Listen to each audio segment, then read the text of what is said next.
Apa itu konflik antar budaya? Konflik antar budaya merupakan ketegangan atau pertentangan yang terjadi antara individu maupun kelompok dari latar belakang budaya yang berbeda.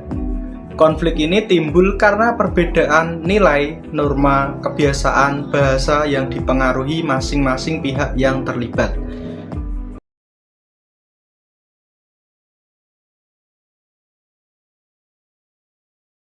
Penyebab konflik antar budaya Dayak dan Madura, yang pertama yaitu ketidaksesuaian dalam proses sosial menyebabkan konflik.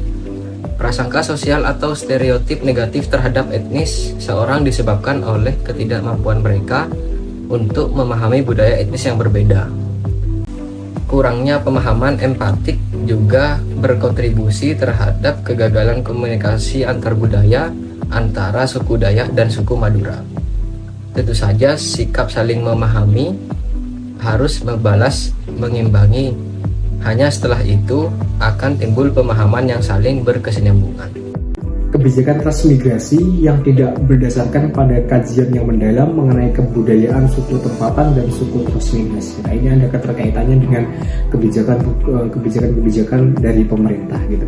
Nah, kebijakan transmigrasi yang tidak berdasarkan dalam kajian mengenai kebudayaan menimbulkan kemelut di kemudian hari.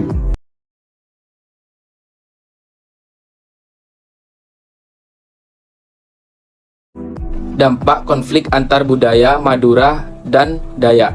Dampak kemanusiaan diperkirakan sekitar 469 orang telah meninggal, dengan lebih dari 100 orang penduduk Madura kehilangan nyawa mereka akibat dipenggal oleh anggota suku Dayak. Sekitar 1.033.500 orang Madura meninggalkan Kalimantan Tengah dan melarikan diri ke tempat lain, terutama Jawa Timur dan Jawa Tengah. Pengungsi ini mengalami kesulitan dalam mendapatkan tempat tinggal, pekerjaan, pendidikan, dan kesehatan. Suku Dayak juga mengalami dampak sosial seperti stigma negatif, diskriminasi, dan isolasi dari masyarakat lain. Dampak sosial, konflik sempit memperburuk hubungan antara suku Dayak dan Madura yang sebelumnya sudah tidak harmonis. Konflik ini juga menimbulkan rasa saling curiga, benci, dan takut antara kelompok etnis lainnya di Kalimantan Tengah. Konflik ini juga mengganggu aktivitas pendidikan, kesehatan, dan keagamaan di daerah tersebut. Dampak ekonomi, konflik sempit menyebabkan kerugian ekonomi yang besar bagi Kalimantan Tengah. Banyak usaha, infrastruktur, dan sumber daya alam yang rusak atau hancur akibat konflik. Konflik ini juga mengurangi investasi, pariwisata, dan perdagangan di daerah tersebut. Konflik ini juga meningkatkan pengangguran, kemiskinan, dan ketimpangan sosial di Kalimantan Tengah. Banyak ruko dan pasar serta kios yang terpaksa tutup pada saat kerusuhan berlangsung, menurut Mary 2014. Angka kemiskinan di Kalimantan Tengah pada tahun 2001 mencapai 23,6%, meningkat dari 18,9% pada tahun 1999. Banyak kejadian pencurian terjadi, terutama terhadap harta benda atau properti yang dimiliki orang-orang Madura yang ditinggalkan oleh pemiliknya. Bahkan begitu banyak penduduk yang kehilangan tempat tinggal dan pekerjaan. Rekonstruksi etnis dengan musyawarah damai berbasis sinergi integratif dilakukan melalui kegiatan tingkat nasional, ialah Musyawarah Damai Anak Bangsa di Bumi Kalimantan yang diadakan di 6 Center, Jakarta 22-24 Maret 2002. Pada kesempatan itu bertemu wakil-wakil kelompok yang terlibat konflik dan mereka yang peduli terhadap masalah-masalah konflik sosial.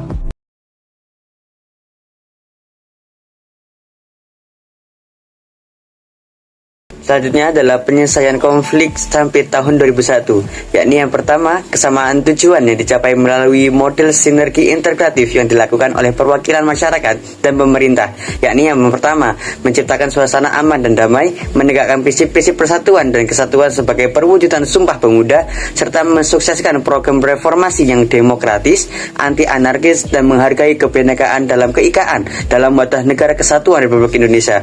Yang dua, pemulangan pengungsi ke pemukiman semula di tempat sebelum mereka mengungsi dan upaya kerukunan dan rekonsiliasi.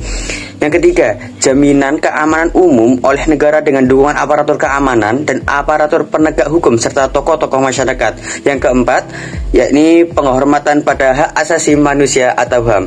Yang kedua yaitu sosialisasi dan operasionalisasi dari melalui model sinergi integratif dalam konflik sampai tahun 2001. Ini secara simultan dan sungguh-sungguh menjadikan tujuan musyawarah yang telah dihasilkan berjalan sebagaimana mestinya.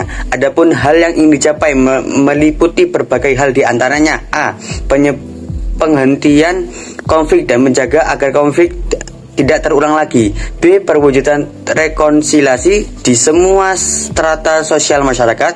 C. Langkah-langkah nyata dan komprehensif dalam menangani masalah pengungsi untuk merumuskan prinsip-prinsip yang akan digunakan dan titik temu yang ideal dan komprehensif. D. Pelembagaan suatu wadah atau forum yang terdiri dari golongan etnis, tokoh masyarakat, tokoh agama untuk meredam dan menyelesaikan konflik antar etnis, antar agama dalam kegiatan keagamaan seperti masjid, gereja, pura, kelenteng, vira, dan lain-lain. E. Menghilangkan kecemburuan dalam kehidupan sosial kemasyarakatan dengan cara memberdayakan dan memberikan kesempatan yang sama untuk berantisipasi dalam berbagai kehidupan sosial dan sosial ekonomi dan sosial budaya. F. Upaya-upaya rehabilitasi yang meliputi mental, sosial, ekonomi, dan fisik. G. Permasalahan konflik sosial melalui model sinergi integratif menjadi senjata yang diharapkan menjadi jalan tengah resolusi konflik sosial.